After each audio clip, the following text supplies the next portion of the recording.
¿Cómo puede ser, yo para ir directamente un poco más al grano, la historia en ese sentido? Pues yo puedo entender la propaganda. Por ejemplo, la leyenda negra puede ser una propaganda para tratar de desprestigiar un imperio, tratar de, como no puedo vencer otra vez militarmente, voy a vencer otra vez la propaganda, la ideología. Pero aquí, la historia, ¿cómo entraría como esa arma geopolítica? Bueno, esta pregunta que me haces me alegro mucho que me la hagas, porque en referencia a lo que ocurrió en Cartagena, cuando Ujú. Sergio, el tío blancoetero, me preguntó si yo haría una leyenda negra contra el Imperio Británico, mi respuesta se tergiversó mucho y se sacó de contexto por parte pues, de adversarios o enemigos míos ideológicos.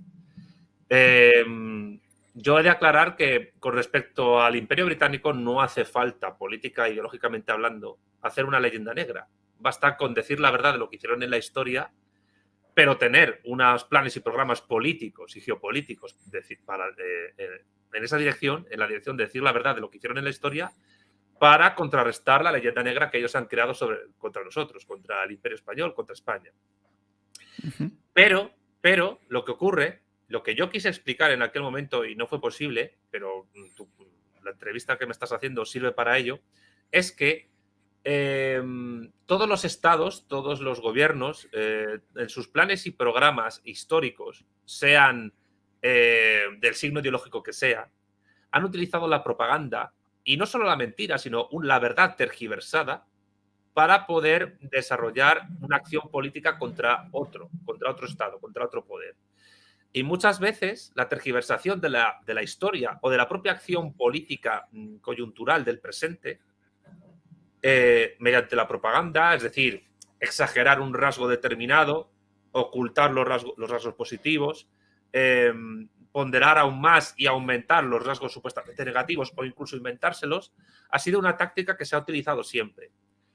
Si tú has leído el libro de Imperiofobia, Leyenda Negra, de María Elvira Rocabarea, verás cómo ella habla de que esa táctica ya lo empezaron a hacer las élites de las polis griegas, que fueron conquistadas por los romanos en el momento en que el imperio se extendió hacia el Egeo.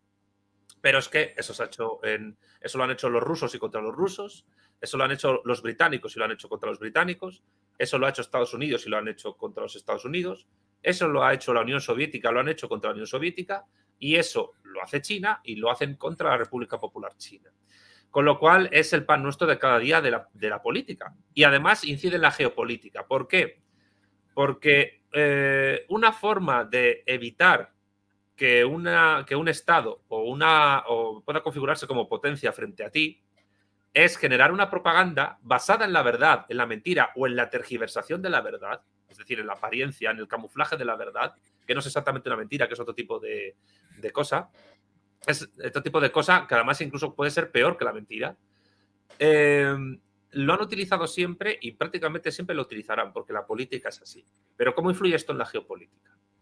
Minando y tergiversando y señalando solo lo negativo de la historia de una nación por parte de otra que tiene más recursos para hacerlo, sean públicos o privados, porque también las empresas privadas obedecen a unos planes y programas políticos, aunque sea de manera indicativa, siempre y cuando los intereses de esa empresa privada y el poder político vayan en la misma dirección, no en todo, pero en gran medida sí, pues cuando todo eso converge, pues evidentemente que cuando un país, un Estado tiene los medios necesarios para hacerlo, puede minar mediante la tergiversación de la historia o mediante la propaganda a otro Estado rival en algunos ámbitos. Y esos ámbitos suelen ser geopolíticos y geoeconómicos.